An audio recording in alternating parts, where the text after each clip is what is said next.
ശബരിമല അയ്യപ്പന്റെ വാതിലും കട്ടളയും പ്രഭാമണ്ഡലവും ഒക്കെ പൂശിയ സ്വർണം പാളിയോടെ അപ്പാടെ അടിച്ചുമാറ്റിയ കക്ഷികൾ ഇപ്പോൾ തങ്ങൾ ചെയ്തതിന് ന്യായമായി പറയുന്നത് അയോധ്യയിലെ ഇപ്പോഴത്തെ ഏറ്റവും പുതിയ ചില ആരോപണങ്ങളാണ്. അയോധ്യ ശ്രീരാമ ജന്മഭൂമി ക്ഷേത്രത്തിന് ഭക്തർ സമർപ്പിച്ച 200 കിലോഗ്രാം വെള്ളിക്കട്ടികൾ കാണാതായതിൽ ശബരിമല സ്വർണ്ണക്കൊള്ളയെ വെള്ളപൂശാൻ നടത്തിയ ശ്രമം പക്ഷേ പാളിപ്പോയി.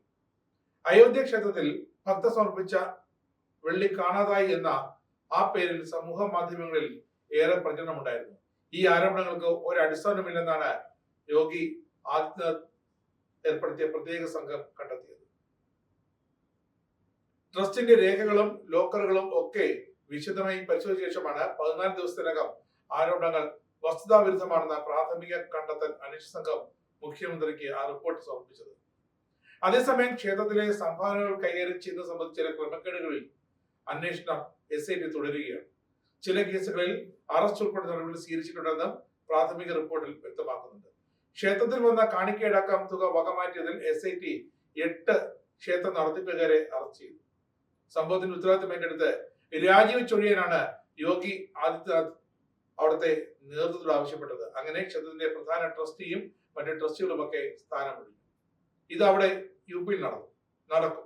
ഇവിടെ കേരളത്തിൽ ഇപ്പോഴും ഉണ്ണികൃഷ്ണൻ പോറ്റിയുടെ പിന്നാലെ ഓടിക്കൊണ്ടിരിക്കുകയാണ് നമ്മുടെ SITയും ഇപ്പോഴത്തെ സർക്കാരുമൊക്കെ.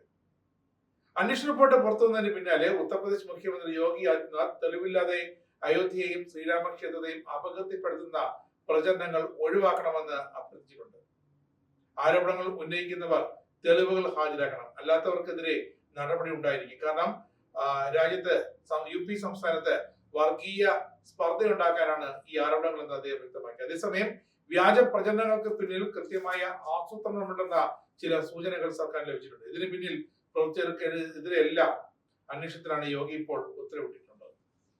ഇവിടെ കേരളത്തിൽ പിണറായി വിജയൻ സർക്കാർ ചെയ്യുന്നത് വി ഡി സതീശൻ സർക്കാരിനോ രമേശ് ചെന്നിത്തലയോ ആഭ്യന്തരമന്ത്രിക്കോ ചെയ്യാൻ സാധിക്കുമെന്നതാണ് അടുത്ത ചോദ്യം. സാധിക്കില്ലെന്ന് കഴിഞ്ഞ 1 മാസമായി പുതിയ സർക്കാർ തെളിയിച്ചിട്ടുണ്ട്. വിശ്വസിന്ദി സേവാ സമാജ് പ്രസിഡന്റ് രാജു മൻദ്വാനി എന്ന വ്യക്തിയാണ് ഈ വെള്ളി കാണാനില്ല എന്ന ആരോപണങ്ങൾ ഉന്നയിച്ചത്. 2021 8 വെള്ളിക്കട്ടകൾ 200 കിലോഗ്രാം വരും. അത് ക്ഷേത്രത്തിൽ സമർപ്പിച്ചെങ്കിലും അതിന്റെ രസീതോ രേഖകളോ ലഭിച്ചില്ല എന്നാണ് ആരോപണം. ഇതിന് പിന്നാലെ വെള്ളിക്കട്ടകൾ മോഷ്ടിക്കപ്പെട്ടു എന്ന തരത്തിൽ സമൂഹ മാധ്യമങ്ങളിൽ വ്യാപക പ്രചരണം നടന്നു. ശ്രീരാമ ജന്മഭൂമി തീർത്ഥാടക ട്രസ്റ്റ് സമർപ്പിച്ച രേഖകൾ വ്യക്തമായി SIT പരിശോധിച്ചു. എത്രയും പെട്ടെന്ന് റിപ്പോർട്ട് നൽകാനായിരുന്നു യോഗി ആദിത്യനാഥിന്റെ നിർദ്ദേശം. അങ്ങനെയാണ് ആരോപണങ്ങൾ അടിസ്ഥാനരഹിതമാണെന്ന് SIT കണ്ടെത്തിയത്. അന്വേഷണത്തിന്റെ ഭാഗമായി ട്രസ്റ്റിന്റെ ബ്ലോക്ക് രജിസ്റ്ററുകൾ, സംഭാവന രജിസ്റ്ററുകൾ, കൈമാറ്റ രേഖകൾ ഇവയ്ക്കൊപ്പം 2026 ഏപ്രിൽ 27 മുതൽ ജൂൺ 5 വരെയുള്ള CCTV ദൃശ്യങ്ങളും പരിശോധിച്ചു. ഇതിലൂടെ സമൂഹ മാധ്യമങ്ങളിൽ പ്രചരിച്ച വെള്ളിക്കട്ടകൾ കാണാതായി എന്ന ആരോപണം അടിസ്ഥാനത്തിൽ തന്നെയെന്ന് വ്യക്തമായി. ലഭിച്ച വെള്ളിക്കട്ടകൾ security printing and minting corporation of India അവർക്ക് ഉരുക്കുന്നതിനെ കൈമാറിയതായി അന്വേഷണ സംഘം കണ്ടെത്തിയിട്ടുണ്ട്. ബോക്സ് നമ്പർ 10 മുതൽ 17 സൂക്ഷിച്ചിരുന്ന വെള്ളിക്കട്ടകൾ ട്രസ്റ്റിന്റെ കസ്റ്റഡിയിൽ ഇരിക്കുകയാണ് ഔദ്യോഗികമായി ഒരുക്കിയതെന്നും രേഖകളിലുണ്ട്. തുടർന്ന് ഇവ സുരക്ഷിതമായി ബാങ്ക് ലോക്കറുകളിൽ സൂക്ഷിച്ചിട്ടുണ്ട്. ഇതൊക്കെ SIT അന്വേഷിച്ചപ്പോൾ കണ്ടെത്തി. മുംബൈ ആസ്ഥാനമായ ഒരു വ്യവസായി നൽകിയ വെള്ളിമാലയും ഒരു ജോഡി ചരൺ പാതകങ്ങളും കണ്ടില്ല എന്നായിരുന്നു അടുത്ത സമൂഹ മാധ്യമങ്ങളിലെ ആരോപണം. പക്ഷേ വ്യക്തമായി പരിശോധിച്ചപ്പോൾ ഇതെല്ലാം ക്ഷേത്ര ട്രസ്റ്റിന്റെ പൂജാരിമാരുടെ കയ്യിൽ സുരക്ഷിതമാണെന്ന് SIT വീണ്ടും കണ്ടെത്തി. ഇവിടെ കേരളത്തിൽ പത്തനംതിട്ടയിൽ ശബരിമല അയ്യപ്പ സന്നിധിയിലോ അയ്യപ്പന്റെ കട്ടള ഭാരവാഹികൾ പോലും അറിയാതെ ഇളക്കിക്കൊണ്ടുപോയി എന്നാണ് അന്ന് പറഞ്ഞത്. പക്ഷേ 2019-20 കാലയളവിൽ അയ്യപ്പന്റെ കട്ടളയിലെ അടക്കം സ്വർണ്ണപ്പളികൾ എങ്ങനെ ഇളക്കിക്കൊണ്ടുപോയി അടിച്ചു മാറ്റിയോ അതേ രീതിയിൽ 2025 കട്ടള ഇളക്കിക്കൊണ്ടുപോയിട്ടുണ്ട്. അതായത് ഈ കട്ടളയ്ക്ക് സ്വർണ്ണപ്പാളി പൂശിയ ദ്വാരപാലക ശില്പങ്ങൾക്കോ ശ്രീകോവിലിന്റെ വാതിൽ പാളികൾക്കോ ഒക്കെ എന്തെങ്കിലും ഒരു ആ സ്വർണ്ണത്തിൽ പൊട്ടൽ സംഭവിച്ചാൽ അതിന് ഗ്യാരണ്ടി ഉണ്ടാകില്ല, അത് സൗജന്യമായി നന്നാക്കി തരാൻ പറ്റില്ല എന്ന് നേരത്തെ തന്നെ ഇതൊക്കെ ചെയ്ത് ചെന്നൈയിലെ ആ കമ്പനി വാറണ്ടി കത്തിൽ രേഖപ്പെടുത്തുന്നു. പക്ഷെ ആ വാറണ്ടി ഉണ്ണികൃഷ്ണൻ പോറ്റിയുടെ പേരിലായിരുന്നു. ശബരിമല തിരുവിതാംകൂർ ദേവസ്വം ബോർഡിന്റെയോ ശബരിമലയിലെ ചീഫ് എക്സിക്യൂട്ടീവ് ഓഫീസറുടെയോ അല്ലെങ്കിൽ മറ്റൊരു അധികൃതരുടെ പേരിലായിരുന്നില്ല, വെറും ഉണ്ണികൃഷ്ണൻ പോയിട്ട് പേരിലായിരുന്നു ആ വാറണ്ടി സർട്ടിഫിക്കറ്റ് ഇഷ്യൂ ചെയ്തിരുന്നത്. 2025 എന്താണ് ചെയ്തത്? 2025 ശബരിമലയിലെ സ്വർണ്ണപ്പാളികൾ പൊട്ടിയിരിക്കുന്നു, അതിന് നിറവ്യത്യാസം വന്നിരിക്കുന്നു, അത് പുതുക്കണം, അതിൽ സ്വർണം വിളക്കി ചേർക്കണം എന്നൊക്കെ പറഞ്ഞാണ് അവിടെ നിന്ന് ഇളക്കൊണ്ടുപോയത്. എന്തെങ്കിലും ഒരു രാസവസ്തു ഉപയോഗിച്ച് തേച്ചാൽ മാത്രമേ ആ സ്വർണത്തിന് മാറ്റു കുറയൂ എന്ന് പരിശോധനകളിൽ കണ്ടെത്തിയിട്ടുണ്ട്.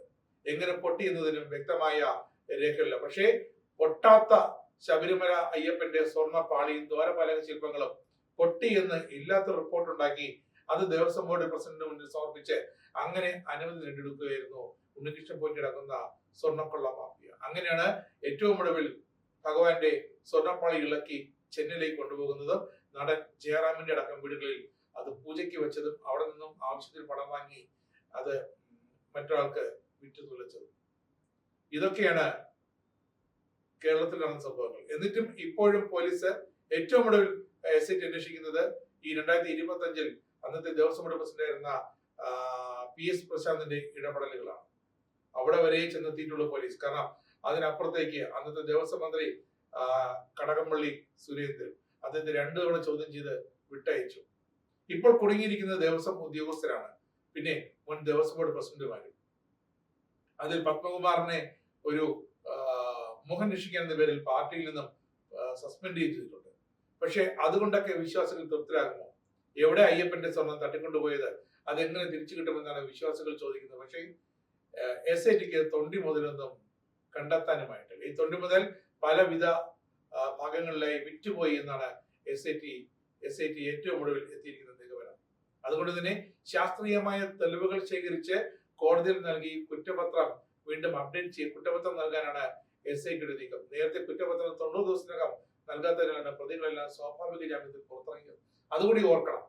പ്രതികൾക്കെല്ലാം ഈസി വാക്ക് ഓവർ ആയിരുന്നു. അതിൽ ഒരു പ്രതി മുരാരി ബാബു ഇടയ്ക്ക് അന്തരിക്കുകയും ചെയ്തു.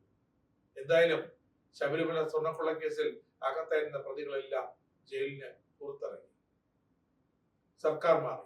പിണറായി വിജയൻ സർക്കാരിനെ ജനം വീട്ടിലിരുത്തിയപ്പോൾ LDF വീട്ടിലിരിക്കുമ്പോൾ വന്ന് അധികാരമേറ്റത് UDF സർക്കാർ.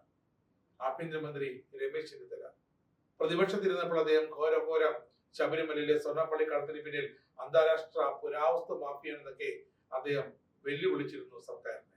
അദ്ദേഹം വിദേശത്തുള്ള വ്യവസായിയുടെ പക്കലുള്ള തെളിവുകളടക്കം സമർപ്പിക്കാൻ SITയെ സമീപിക്കുകയും ചെയ്തു. പക്ഷേ ഇപ്പോൾ 1 മാസമായിട്ടും നമ്മുടെ ആഭ്യന്തരമന്ത്രി രമേശ് ചെന്നിത്തല മിണ്ടുന്നില്ല. ദേവസ്വം മന്ത്രി K മുരളീധരൻ മാത്രമാണ് അധികാരമേറ്റപ്പോൾ പറഞ്ഞത് ശബരിമലയിലെ അയ്യപ്പന്റെ സ്വർണ്ണം കട്ടവരെ വെറുതെ വിടില്ലെന്ന്. പക്ഷേ ദേവസ്വം മന്ത്രിക്ക് അതിന് വ്യക്തമായ അധികാരങ്ങളൊന്നുമില്ല. SITയുടെ നിയന്ത്രണ ചുമതലയും ഒക്കെ ആഭ്യന്തര മന്ത്രിയുടെ കയ്യിലാണ്. അതുപോലെ തന്നെ SIT മെല്ലപ്പൊക്കെ തുടരുകയാണെന്ന് ഹൈക്കോടതി തന്നെ ഇടയ്ക്ക് വിമർശിച്ചിരുന്നു. ഇടയ്ക്കല്ല, പലതവണ വിമർശിച്ചിരുന്നു.